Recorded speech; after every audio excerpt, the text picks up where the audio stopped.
So I got to tell everybody out there that says enough of the political talk. Let's go back to the first point I made is I don't give a fuck about your opinion unless you're somebody that I strive to fuck. Like you got to be above me for me to take your opinion.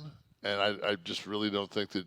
I look at Dave Meltzer's office and I just don't think that I don't want that life. That really affected you. That God, man, it looked like one of those Bill Murray lawyer shots when he's the lawyer that you pick up, Bill Murray, and he's, what movie is that where he gets the paperwork and he's rubbing it in his crotch it's Wild Thing. There you go. Yeah, look at that. That's a busy guy. No, man, that's fucking. What goes on the other side? I promise you,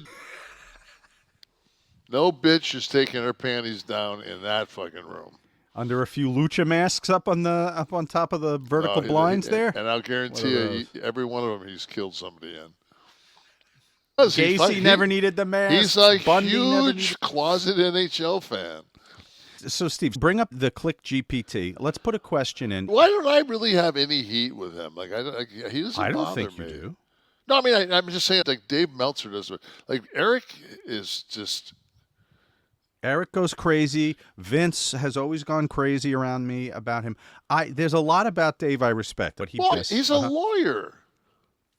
But he built a business on just covering something that's not even a sport, almost as if it were a sport, talking about.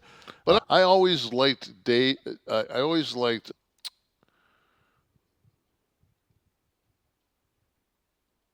Brian. I was always a Torch guy. Oh, yeah, no, that was always. Wade was, because Wade covered it more like a newspaper and not like. It was the difference between reading the Wall Street Journal and the fucking National Enquirer. Because you thought there was too much rumor-based stuff. Yeah, and it was like, I just thought it was kind of a dirt rag. Did I ever tell? This is a funny story. Maybe it's not to anybody else, but I thought it was. But in the early '90s, like if you were caught with a dirt sheet, like that basically meant you were fucking a double agent. Like that's where he was getting, like that's where Dave was getting his information from. Mm-hmm. And we were I want to think we were in Bowling Green, Kentucky, at Western Kentucky University, and we're going to wrestle. And Brett found a dirt sheet in the locker room. You're saying that it meant that there was somebody that was stooging? Oh yeah, fuck! Like, who the fuck reads these? Like that was the whole thing. Like the boys don't read. We're so far above this. And so he starts reading, and Meltzer is putting over Al Snow.